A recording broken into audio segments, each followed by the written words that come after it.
Today we're going to continue our series on the Psalms of Zion. Throughout this series in the Psalms of Zion, we've seen Zion described as more than just a geographic location. It's actually the place where God dwells with his people. In Psalm 46, we saw God as our refuge in the midst of chaos, and how his presence in Zion brings peace to a troubled world. In Psalm 48, we marveled at the beauty and security of Zion, the city of our great King. In Psalm 76, we beheld God's righteous judgment, going forth from Zion, silencing the earth in awe. Now in Psalm 84, we shift from standing in Zion to journeying towards it. This is the psalm of a pilgrim, someone who isn't home yet, but whose heart is set on getting there. It's a song of longing, perseverance, and ultimately joy in God's presence. So therefore, we are entitling this message, Zion, the Pilgrim's Hope. Psalm 84 is the Pilgrim's Psalm. The psalmist is on a journey of the heart from longing through hardship to home in the presence of God, the place where God dwells in Zion. So we're going to walk together on this journey as we look at the psalm together this morning. We'll read the first 4 verses together. How amiable are thy tabernacles, O Lord of hosts! My soul longs, yea, even faints for the courts of the Lord. My heart and my flesh cry out for the living God. Yea, the sparrow hath found an house, and thy swallow a nest for herself, where she may lay her young. Even thine altars, O Lord of hosts, my King and my God, blessed are they that dwell in thy house. They shall be still praising thee. So first, let's look at the beauty of God's dwelling. In verse 1, it says, how amiable are thy tabernacles, O Lord of hosts. He's not talking about the structure of the city, but he's talking about the tabernacle, which represents God's presence. That word amiable doesn't really mean lovely like it's translated in some other translations, and especially a couple of songs based on this verse. But it really means beloved or deeply desirable. We actually used to sing a song at Starville. I don't know if we sing it here as much, but it says, how lovely are thy dwelling places. It's a beautiful melody, but I want to pause on this word lovely for a minute because in English, the word lovely doesn't really describe what the Hebrew is trying to reflect here. Lovely is something that's pleasant or charming, but the Hebrew word here, yedidot, is much deeper. It means beloved, deeply desired, and precious to the heart. This is more than just casual admiration for something. It's a heartfelt affection. So the psalmist isn't saying, oh, what a nice place. How pleasant, how charming. What he's saying is, I long for this more than anything. That's the tone of his hope. That's the tone of his desire, and the inspiration for his journey is I long for this place. This thought is echoed beautifully in many other scriptures. It's a thought of, so it's more than nostalgia. It's a hunger for that relationship with the living God. Psalm 84 verse 2 says, my soul longs, yea, even faints for the courts of the Lord. My heart and my flesh cry out for the living God. This is longing with your whole being, mind, heart, body, and spirit, yearning for God. The psalmist isn't casual. He's consumed with desire, and even so much consumed that he's faint and weary with desire. His longing isn't for the status or protection of the city, but it's for the proximity to the presence of God. We have other verses that typify or that give examples of similar responses for the courts of the Lord. Psalm 42, verse 1 and 2 says, as the hart pants after the water brook, so my soul pants after thee, O God. Matthew 5:6 says, blessed are they which hunger and thirst after righteousness, for they shall be filled. This longing, this intense desire, it reminded me of Christian in John Bunyan's Pilgrim Progress. The Pilgrim's Progress is a seminal work on the Christian journey. Through vivid allegory, It portrays the trials, growth, and joy of the pilgrim progressing toward the celestial city. And that's why I believe it beautifully complements this psalm and the heart of what the psalmist is trying to get across here. He begins this journey with a cry, "What shall I do to be saved?" And then he continues into the celestial city and so forth. But what we have here is a similar psalm, and it's kind of structured in that same way. I desire, I long for, I pant for the courts of my living God. And we know that Christian leaves everything, not because he understands the path, but because his heart longs for something better. And that's the celestial city. That's the starting point of every true pilgrimage, isn't it? It's a holy discontentment with where you are and saying, I want something better. And a yearning for where God is. We see this in Psalm 63, verses 1 and 2. O God, you are my God. Early will I seek thee. My soul thirsts for thee, and my flesh longs for thee in a dry and thirsty land where no water is, to see thy power and thy glory, so as I have seen in thy sanctuary. So we start with this longing, this desire. And he's so much longing for the presence of the courts of the Lord that he's envious. He's envious of the birds who get to place their nests in the presence. Let's read Psalm 84, verse 3. Yea, the sparrow has found a house, and the swallow a nest for herself, where she may lay her young, even thine altars. O Lord of hosts, my King and my God. He envies the birds who have built nests in the temple's courts. They get to stay near God's presence. This psalmist to me feels almost like a spiritual refugee who's on the road longing for a permanent home in God, or a traveler traveling by a house in the middle of a storm and looking in and say, oh, I really wish I was in there rather than out here. We see an illustration here of Mary and Martha. Like the birds who make their nest by the altar, Mary finds her home at Jesus' feet. She chooses to dwell near him and not just visit. In Luke 10, verses 39 through 42, she had a sister called Mary, which also sat at Jesus' feet and heard his work. But Martha was cumbered about, much serving, and came to him and said, Lord, dost thou not care that my sister has left me to serve alone? Bid her therefore that she help me. Jesus answered and said unto her, Martha, Martha, thou art careful and troubled about many things, but one thing is needful. Mary hath chosen the good part, which shall not be taken away from her. Mary chose to sit at Jesus' feet and hear his word. Mary had chosen the good part, which shall not be taken. Mary knew the one thing that was important, and that was to be at the feet of Jesus. This isn't really a psalm here. It's actually a real event, but it beautifully illustrates what it means to choose nearness to God above busyness or distraction. Mary is like these birds. She's already there, sitting near the altar.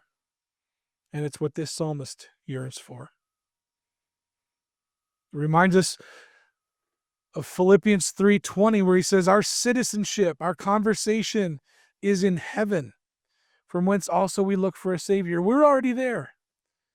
Our citizenship, and if we have that mentality of I'm a citizen of heaven, I'm a citizen of Zion, it really shapes how we live our lives, and it really structures things appropriately. But now we want to see in verse 4, blessed are they that dwell in the house of the Lord. They will still be praising thee. So it's more than just being a visitor. He wants to abide. He doesn't want to be a tourist. He doesn't want to pass by and go, oh, that's a nice place. He says, I want to abide there. Blessed are those who can abide there. They will be praising thee. The greatest blessing isn't what God gives. It's where he is. Those who dwell with him don't just visit, they remain. Continually praising, constantly satisfied just by being in his presence. So this longing is a first step. It's a good first step. The psalmist reveals a heart that cannot be satisfied with anything other than being in God's presence. His eyes are on Zion. His eyes are on the prize. It's not just the city, it's the God of Zion who he really seeks.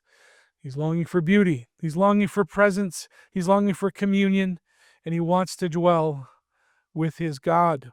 In Pilgrim's Progress, Christian begins this journey the same way. He's got a burden on his back and a cry in his heart. Life, life, eternal life. He doesn't understand the path ahead. He just knows he can't stay where he is. He must move on towards something better. That's the heart of every true pilgrim, discontent with distance and a soul drawn to God. But longing alone doesn't carry us to Zion, does it? The road is hard. The valleys are dry. And in the next section, we'll see that the terrain does not get easy. In fact, it gets harder. But we're going to see the pilgrim press forward and strive. And God will give him strength for that journey. So Psalm 84, verses 5 through 8. Blessed is the man whose strength is in thee, whose heart are the ways of them, who passing through the valley of Baca make it a well. The rain fills the pools. They go from strength to strength. Every one of them in Zion appears before God. O Lord God of hosts, hear my prayer. Give ear, O God of Jacob. So the Valley of Baca is often understood as a place of weeping, dryness, and difficulty. But it's not the destination. It's something the pilgrim passes through. It's something he passes through. He's not landing here permanently. The Valley of Baca is dryness, weeping. And it requires that we dig deep, that we dig below the surface and look for those well springs, those living waters. I love this verse because it says they don't just survive it. They don't just survive the valley, they transform it. They dig and make it a well. It's only a valley without water. It's only a valley without water running through it, right? And they dig deep to the source of living water, which comes up, and now that valley is a well. That valley is a well. Your dry places may be the exact place God calls you to dig deeper, to not give up. You may not feel joy, but you can rejoice. And rejoicing is what digs that well, to search down deep.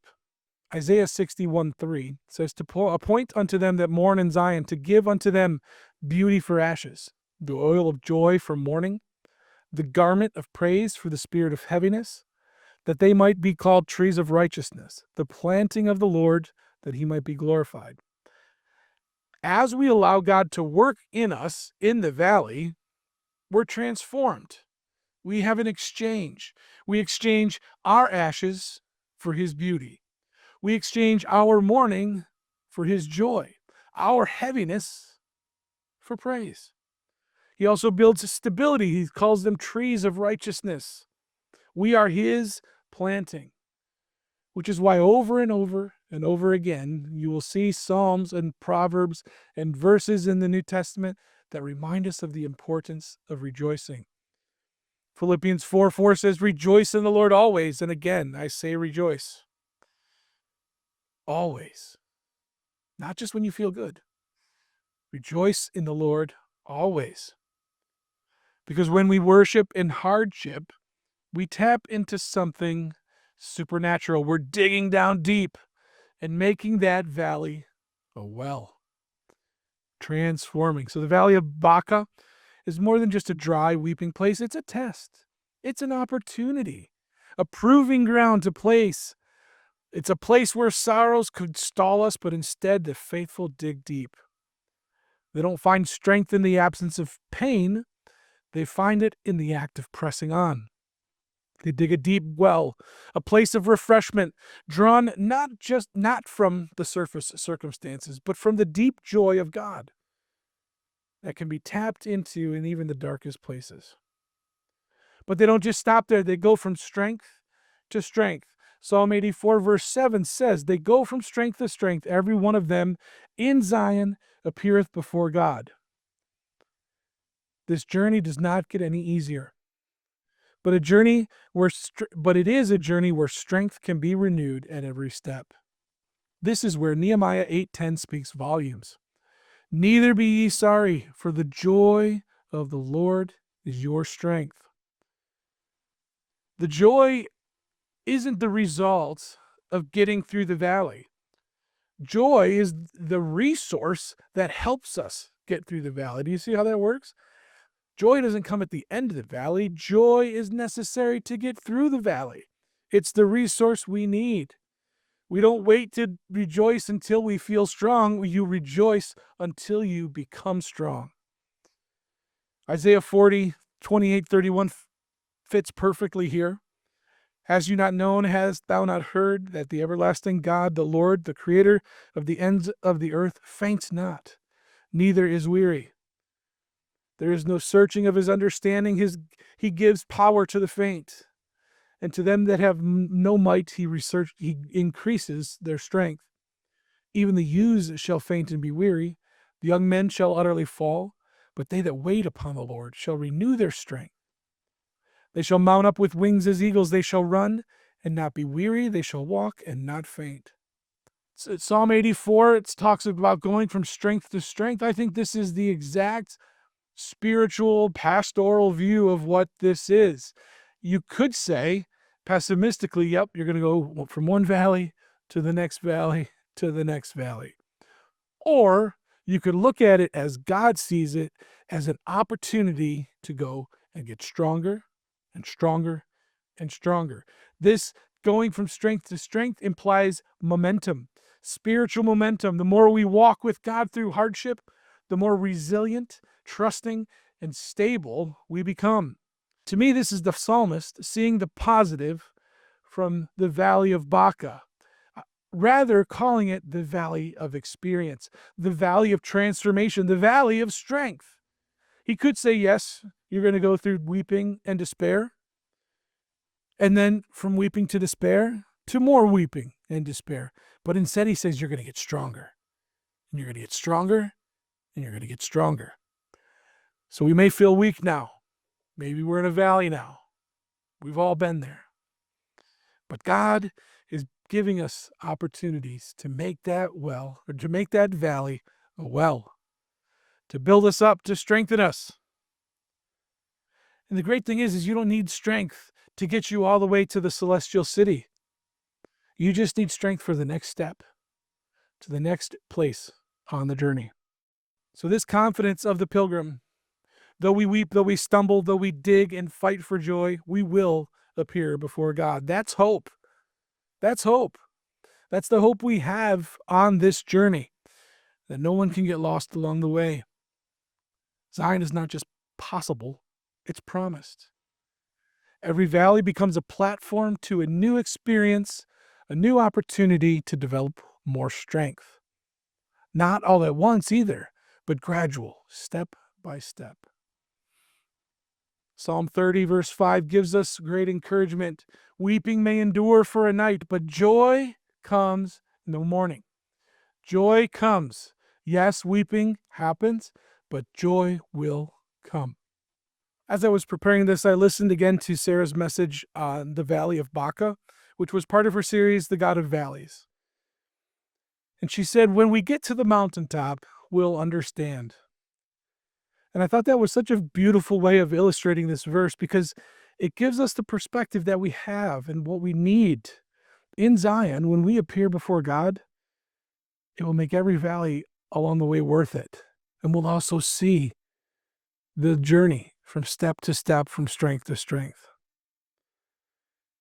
And this ties in again beautifully with Pilgrim's Progress. He goes through the slough of despond, where shame and guilt nearly overwhelm him.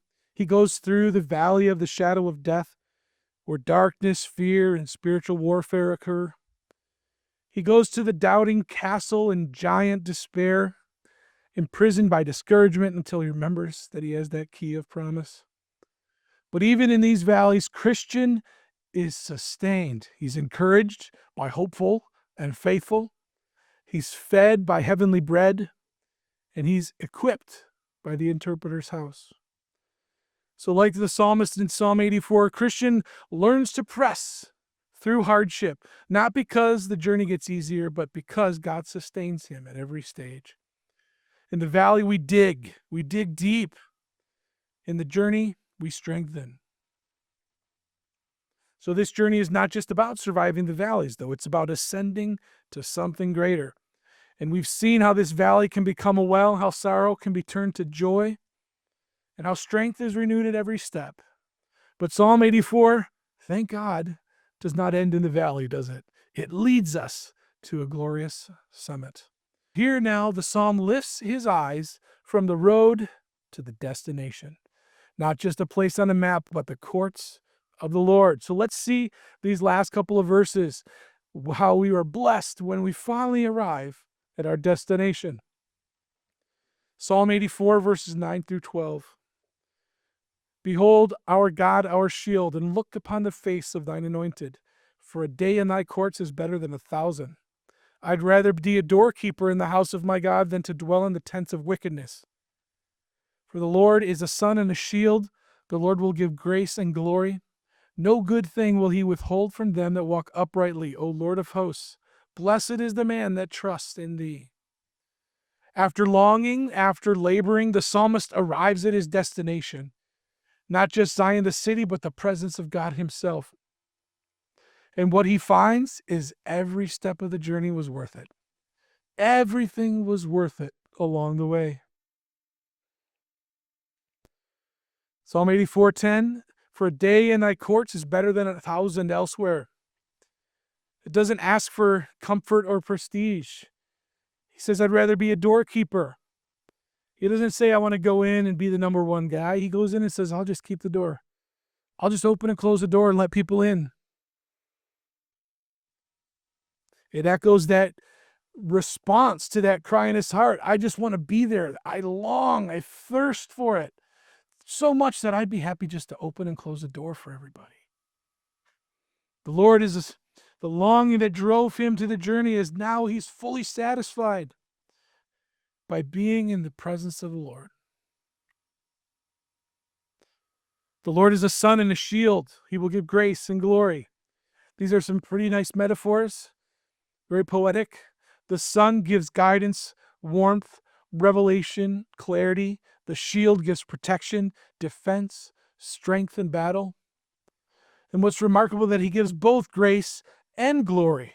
Grace for the journey through the valleys, through the mistakes, which we all have. And he also gives glory when we arrive, not the kind we earn, but the kind of glory he shares. Not of our own, not for our own exaltation, but a reflection of his majesty. Share with those who walk by faith. Because we are heirs with him. He shares it with us because, as Paul says in Romans, we're joint heirs with Christ. That we could suffer with him and be glorified together. Joint heirs. And no good thing will he withhold. The final blessing sums up the entire psalm. Blessed is the man that trusts in thee. This is the pilgrim's testimony. He doesn't say, blessed is the one who was strong the whole time, or blessed is the one who never cried in Baca. He says, blessed is the one who keeps trusting in God until they stand in his courts. So just like this psalm in the Pilgrim's Progress, Christian, after all the trials, the valley of shadows, fierce battles, moments of deep despair, Christian and hopeful finally reach the river of death. Christian begins to sink in fear, but hopeful gently says, be of good cheer, my brother. I feel the bottom and it is good. And together they cross and reach the celestial city. The gates open wide, all the bells ring, and the people shout, blessed are they which are called to the marriage supper of the Lamb. At last, Christian's burden is gone. His fears are silenced. His faith has become sight, and he is home. Every promise of the King has come true. The journey was hard, but the joy was real, and it was worth it. Whenever I would go to Pastor Tucker with a particularly trying situation, either my wife and myself that we were going through, or even before I was married, I would go to him and we would talk through it and be praying, many times, and I'm sure you've heard him do this too. And he would just break into song. And he would start singing, "It will be worth it all when we see Jesus. Life's trials will seem so small when we see Christ." I'm sure you've all heard him do that. I love it, and I'll never forget it. One glimpse of his dear face, all problems will erase. So gladly run the race till we see Christ, right?